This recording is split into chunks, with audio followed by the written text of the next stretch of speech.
Welcome to iDream media. So జనరల్గా ఒకప్పుడు కన్నా క్యాన్సర్ బాధితుల సంఖ్య ఇప్పుడు ఎందుకు పెరిగింది? శరీరంలో క్యాన్సర్ పెరుగుతుంది అంటే ముందుగా ఎలాంటి లక్షణాలు కనిపిస్తాయి, మనం ఎలా గుర్తించవచ్చు, అత్యాధునిక ట్రీట్మెంట్స్ ఏమున్నాయి, పూర్తి స్థాయిలో క్యాన్సర్ని తగ్గించుకోవచ్చా? వివరాలు తెలుసుకుందాం.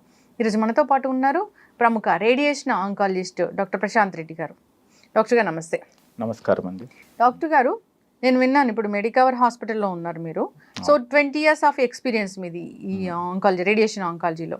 అయితే డాక్టర్ గారు, రేడియేషన్ ఆంకాలజీ అంటే అసలు ఏంటండి బ్రీఫ్గా? ముందుగా ఐడ్రీమ్ వ్యూవర్స్ అందరికీ నమస్కారం అండి, and thank you very much for giving me this opportunity.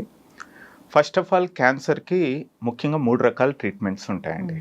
ఒకటి ఆపరేషన్, 2 కీమోథెరపీ అంటారు, అంటే మెడిసిన్ సిస్టమిక్ థెరపీ అంటారు, 3 రేడియేషన్ థెరపీ. సో మామూలుగా ఈ క్యాన్సర్లో అట్లీస్ట్ 60 to 70% మందికి మనకి రేడియేషన్ అనేది అవసరం పడుతుంది as a part of cancer treatment అనమాట. సో ఈ రేడియేషన్ అనేది ఏంటంటే మామూలుగా మన వాడుక భాషలో మామూలుగా కరెంట్ వైద్యం అంటారు. మామూలుగా మీరు విన్నట్లయితే కరెంట్ పెట్టారు అంటారు. అది పెద్ద అపోహ అనమాట. ఆ పేరులోనే చాలా ప్రాబ్లం ఉంది. కరెంట్ అంటే ఏదో షాక్ ఇస్తామంటారు. అందరు పేషెంట్స్ చెప్తూ ఉంటారు అసలు క్యాన్సర్ వచ్చిందని, దానికన్నా ఈ ట్రీట్మెంట్కి సగం చచ్చిపోయేలాగా ఉన్నామని చెప్తూ. కరెంట్ అనేసరికి మామూలుగా సినిమాల్లో చూపిస్తారు కదండి, ఏదో మెంటల్ పేషెంట్స్కి ఇట్లా అట్లాంటి అపోహ ఉందన్నమాట. సో ఫస్ట్ ఆఫ్ ఆల్ ఏంటంటే ఉన్న ట్రీట్మెంట్స్లో లీస్ట్ సైడ్ ఎఫెక్ట్స్, చాలా సింపుల్గా అయ్యే ట్రీట్మెంట్ రేడియేషన్ ట్రీట్మెంట్. ఇంకోటి సెకండ్ అపోహ ఏంటంటే ఇదేమి షాక్ కొట్టే ట్రీట్మెంట్ కాదు. ఈ ఎక్స్రే ఏదైతే ఎక్స్రే ఉంటాయో మామూలుగా అందరూ ఎప్పుడో జీవితకాలంలో ఎప్పుడో ఒకసారి ఎక్స్రే తీసుకొని ఉంటారు. మేము ఈ రేడియేషన్లో యూజ్ చేసేది ఆ ఎక్స్రే కిరణాలే, కాకపోతే హై ఎనర్జీ అనమాట. అవి మనకి కంటికి కనిపించవు, మనకేం తగిలినట్టు ఉండదు, వాసన రాదు, ఏమీ ఫీల్ కూడా కాదు. లేదండి, అబ్సల్యూట్లీ లేదు, అసలు ఫీల్ కూడా కాదు. అది ఒక ఎక్స్రే తీసుకున్నట్టే ఉంటుంది అనమాట. సో దాన్ని రేడియేషన్ ట్రీట్మెంట్ అంటాము. నేను ఇదివరకు చెప్పినట్టు 70% మందికి రేడియేషన్ ట్రీట్మెంట్ అనేది అవసరం పడుతుంది అనమాట. వచ్చిన క్యాన్సర్ ఏదైనా సరే, అటు మందులు, రేడియేషను, కీమో ఇవన్నీ కూడా ఉంటాయా? అంటే కాంబినేషన్గా ఉంటుందా ట్రీట్మెంట్? అంటే చాలా మంచి క్వశ్చన్ అడిగారండి. ఇది యాక్చువల్గా ఏంటంటే it depends on that A type of cancer. ఎందుకంటే క్యాన్సర్ అనేది చాలా రకాలండి, బాడీలో ఎక్కడన్నా రావచ్చు క్యాన్సర్ అనేది. ప్లస్ స్టేజ్ని బట్టి మనం ట్రీట్మెంట్ అనేది డిసైడ్ చేయడం జరుగుతుంది అనమాట. కొన్ని క్యాన్సర్లకి బాగా ఎర్లీ స్టేజ్ ఉందనుకోండి, ఆపరేషన్ ఒకటి సరిపోతుంది. లేదు ఒక్కోసారి కొంచెం స్టేజ్ ఎక్కువ ఉందంటే కీమోథెరపీ, రేడియేషన్ కూడా ఇవ్వడం జరుగుతుంది. మందులు కీమో అంటే ఒకటేనా? లేదు, అది సిస్టమిక్ ట్రీట్మెంట్ అంటారు. సిస్టమిక్ ట్రీట్మెంట్ అంటే ఏంటంటే దాంట్లో కీమోథెరపీ వస్తుంది, టార్గెటెడ్ థెరపీ వస్తుంది, మరియు ఇమ్యునోథెరపీ అని కూడా ఉంది. ఈ 3 కలిపి సిస్టమిక్ థెరపీ అంటారు అనమాట. సో జస్ట్ అండర్స్టాండింగ్ ఈజీగా ఉండడానికి నేను కీమోథెరపీ అనగానే it's systemic therapy. Okay. So కొందరికి it depends on the type of disease, stage అండి. కొందరికి ఏదో ఒక రకమైన ట్రీట్మెంట్ అవసరం పడుద్ది, కొందరికి 2 రకాలు, కొందరికి అన్ని 3 రకాలు అవసరం పడుతుంది. రేడియేషన్ ద్వారా ఒక ట్యూమర్ని ఏదైనా టార్గెట్ చేసి దాన్ని పూర్తి స్థాయిలో తగ్గిస్తే కనుక అక్కడ మళ్ళీ వచ్చే అవకాశం అనేది ఉండదా డాక్టర్ గారు? కొంచెం ట్రికీ క్వశ్చన్ అండి. యాక్చువల్గా క్యాన్సర్ అనేది ఏంటంటే ఫస్ట్ ఆఫ్ ఆల్ దశల స్టేజెస్ అంటారు అనమాట. 1, 2, 3, 4 అని. సో మనకి స్టేజ్ ఎంత ముందుగా కనుక్కున్నట్లయితే, ఒకవేళ స్టేజ్ 1 కానీ స్టేజ్ 2 కానీ ఇట్లే మనకి నయం చేసుకోవడానికి ఛాన్సెస్ బాగుంటుంది అనమాట. ఒకవేళ ఆ స్టేజ్ 1 కానీ, మెయిన్లీ 1లో అయితే మనకి యావరేజ్గా అగైన్ క్యాన్సర్ డిఫరెన్స్ ఉంటుంది అనమాట.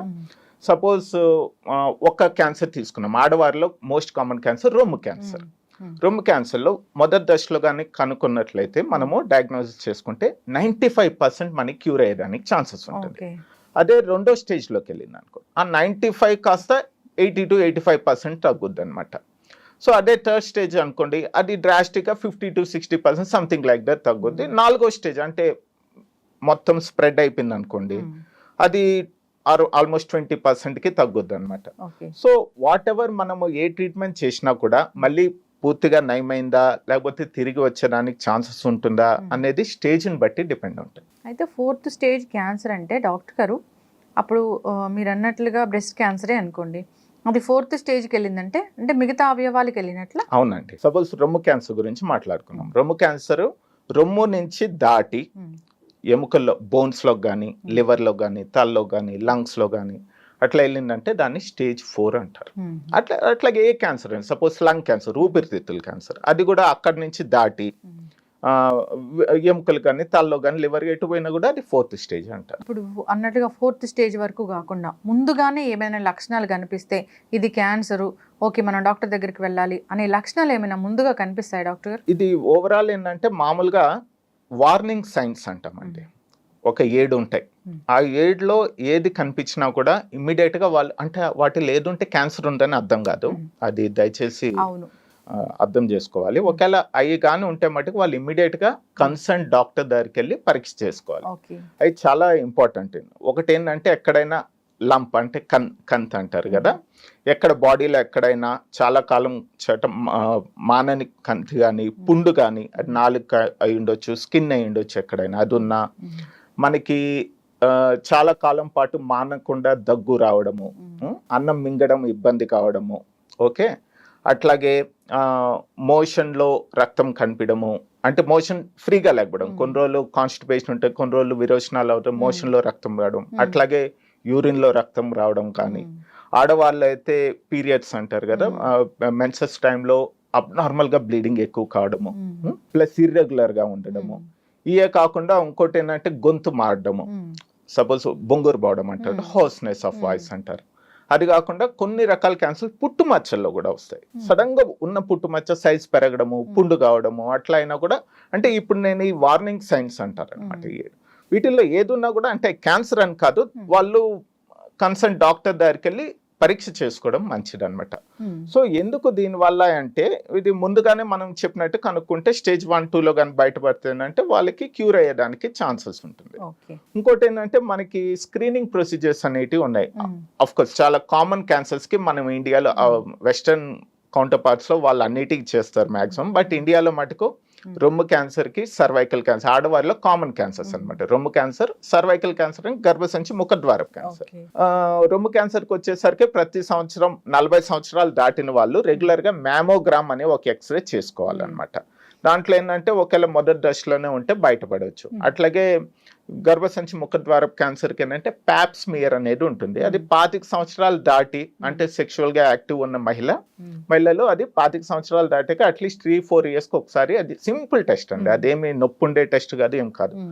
ఇవన్నీ ఎందుకంటే మనము ఫస్ట్ స్టేజ్ లో గుర్తించవచ్చు, లేదంటే ఒకటి ప్రీ మ్యాలిగ్నెంట్ కండిషన్ అని ఉంటుంది. ప్రీ మ్యాలిగ్నెంట్ అంటే నార్మల్ సెల్ కి క్యాన్సర్ సెల్ కి మధ్యలో ఒక స్టేజ్ ఉంటుంది, ఆ స్టేజ్ లో కూడా మనం డయాగ్నోసిస్ చేసుకోవచ్చు. సో ఇట్లా కొన్ని వార్నింగ్ సైన్స్, మెయిన్ ఇదేంటంటే అవగాహన ఉండాలి ప్రజల్లో, ఏంటంటే ఈ వార్నింగ్ సైన్స్ ప్లస్ ఈ స్క్రీనింగ్ ప్రొసీజర్స్ కొంచెం వాళ్ళకి ఐడియా ఉంటే ఏంటంటే మనం ముందుగానే గుర్తించడానికి ఛాన్సెస్. అయితే డాక్టర్ గారు, ఫీవర్ వస్తే కూడా అంటే విడవకుండా ఫీవర్ వస్తుంది, అసలు కంట్రోల్ అవ్వట్లేదు ఫీవరు అన్నప్పుడు కూడా అది క్యాన్సర్ కోసం టెస్ట్ చేయించుకోవడానికి వెళ్ళాలంటే వాస్తవమేనా? ఎట్లా ఉంటుంది అంటే కొన్ని రకాల క్యాన్సర్లు అండి ఫీవర్ తో మేనిఫెస్ట్ అవుతారు, కాకపోతే అది చాలా రేర్. కామన్ గా ఫీవర్ కి కామన్ వచ్చి వైరల్ ఇన్ఫెక్షన్ అండి, తర్వాత బ్యాక్టీరియల్ ఇన్ఫెక్షన్, రకరకాల మలేరియా, టైఫాయిడ్, ఇవన్నీ కామన్ వచ్చి వైరల్ ఇన్ఫెక్షన్.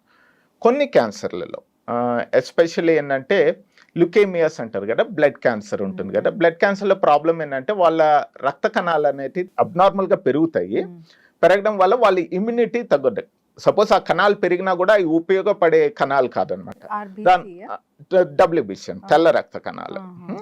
అవి పెరగడం వల్ల ఏంటంటే వాళ్ళకి ఇమ్యూనిటీ తగ్గడం వల్ల వాళ్ళకి చాలా కాలం పాటు ఫీవర్ ఉంటుంది. ఆ ఫీవర్ వాళ్ళ particular test, blood test is common అనమాట. అది చేసినప్పుడు ఏంటంటే రక్త కణాలు చాలా ఎక్కువ కనిపిస్తాయి, అదొకటి.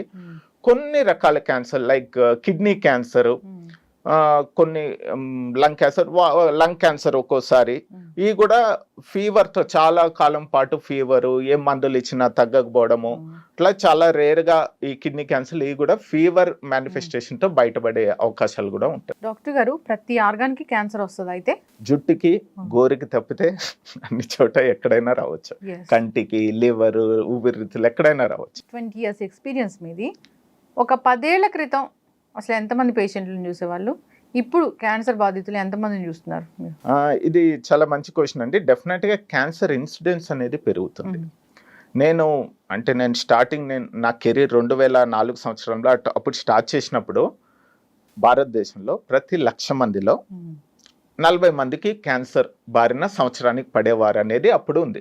అంటే ఆల్మోస్ట్ మీరు లక్షలో 40 మందికి. అది ఇప్పుడు 100 కన్నా ఎక్కువైంది. ప్రతి 1,00,000లో 100 కన్నా ఎక్కువ మంది క్యాన్సర్ బారిన.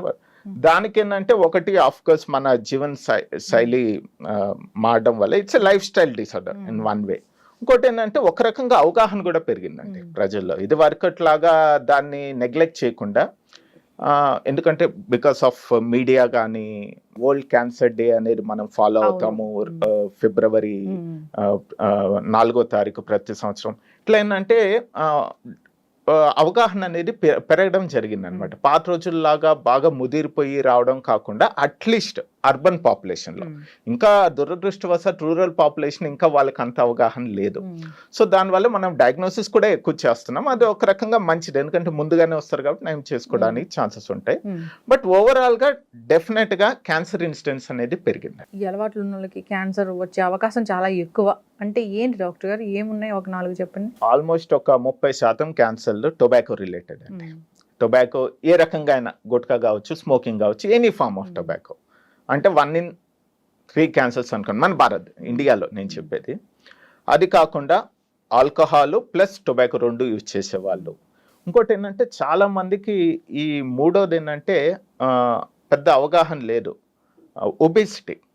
ఒబేసిటీ కూడా క్యాన్సర్, చాలా రకాల క్యాన్సర్లకి రిస్క్ ఫ్యాక్టర్. అది ఎందుకంటే ఆబ్వియస్లీ మన జీవన విధానం చాలా మారిపోయింది, లైఫ్ స్టైల్ చాలా చేంజ్ అయిపోయింది. మనము ఎక్సర్సైజ్ చేయడానికి టైం ఉండట్లేదు, మన ఆహారపు అలవాట్లు, మన ట్రెడిషనల్ ఫుడ్ నుంచి డివేట్ అయిపోయినాం మనం. మామూలుగా బయట జంక్ ఫుడ్ ఆబ్వియస్గా. సో దానివల్ల ఒబేసిటీ అనేది ఉంటుంది, అది కూడా ఒక కారణం అండి. ఇది కాకుండా కొన్ని రకాల viral infections, human papilloma virus అని, హెపటైటిస్ బి వైరస్ అని, ఈ వైరల్ ఇన్ఫెక్షన్స్. ఇవే కాకుండా ఏంటంటే డైట్, ఎక్కువ ఫ్రూట్స్ అండ్ వెజిటబుల్స్ తక్కువ తీసుకోవడము, ఎక్కువ ఇది నాన్ వెజిటేరియన్ అంటే ఎస్పెషల్లీ రెడ్ మీట్ అంటారు, అవి ఎక్కువ తీసుకోవడం, హై ఫ్యాటీ డైట్ ఎక్కువ తీసుకోవడము. సో ఇవే కాకుండా పొల్యూషన్ కూడా ఒక రకమైన, అఫ్ కోర్స్ పొల్యూషన్ అనేది మన చేతుల్లో లేదు, అది చాలా మటుకు, బట్ కొన్ని మటుకు మన చేతుల్లో ఉన్నాయండి. ఏమేమి ఉన్నాయో తెలుసు. స్మోకింగ్, ఆల్కహాల్ దూరంగా ఉండము, రెగ్యులర్ ఎక్సర్సైజ్ చేసుకోవడము, బాడీ మాస్ ఇండెక్స్ అనేది ఏదైతే ఉందో ఎవరి హైట్కి తగ్గట్టు వెయిట్ మెయింటైన్ చేసుకోవడము, రెగ్యులర్ ఎక్సర్సైజ్ వల్ల చాలా ఉపయోగాలు ఉంటాయి అఫ్ కోర్స్ ఇట్. అది కాకుండా ఇంకా ఇప్పుడు పిల్లల్లో హ్యూమన్ ప్యాపిలోమా హెచ్పివికి వ్యాక్సినేషన్ వచ్చింది. హెచ్పివి వ్యాక్సినేషన్ మామూలుగా 9 నుంచి 14 సంవత్సరాలు పిల్లలు, ఇప్పుడు ఎల్డర్ అంటే పెద్దవాళ్ళు కూడా వేసుకుంటే మంచిదని లేటెస్ట్ స్టడీస్ వచ్చాయి. దానివల్ల కూడా వేసుకుంటే మంచిది అంటే టెస్ట్ చేయించుకొని లేదన్నప్పుడు వాళ్ళు అవసరం లేదండి. ఇది యాక్చువల్గా హ్యూమన్ ప్యాపిలోమా వైరస్ అనేది సెక్షువల్లీ ట్రాన్స్మిటెడ్ డిసీజ్ అండి. మామూలుగా ఏంటంటే వాళ్ళు సెక్షువల్ ఎక్స్పోజర్ కాకముందు ఇస్తే మంచిది. ఒకవేళ తర్వాత వేసుకున్నా కూడా, ఎందుకంటే ఇందులో హ్యూమన్ ప్యాపిలోమా వైరస్ అనేది ఒక రకం కాదు, డిఫరెంట్ స్ట్రెయిన్స్ అనేది ఉంటుంది అనమాట. సో కొన్ని రకాల స్ట్రెయిన్స్ కన్నా వాళ్ళకి ప్రొటెక్షన్ రావడం జరుగుతుంది, అన్ని కాకపోయినా కూడా. ఇప్పుడు లేటెస్ట్ స్టడీస్ ఏంటంటే మగపిల్లల్లో కూడా వేసుకుంటే మంచిది అన్నాడు. ఎందుకంటే ఈ హ్యూమన్ ప్యాపిలోమా వైరస్ ఈ సర్వైకల్ క్యాన్సరే కాదు, ఓరోఫారింక్స్ క్యాన్సర్ అంటారు, అది కాకుండా యానల్ క్యాన్సర్ కానీ, పెనైల్ క్యాన్సర్ కానీ చాలా వరకు కారణం హెచ్పివి అన్నమాట. సో పిల్లల్లో, మగవాళ్ళలో కూడా ఇది ఉపయోగపడుతుందని లేటెస్ట్ స్టడీస్ లో ఉంది.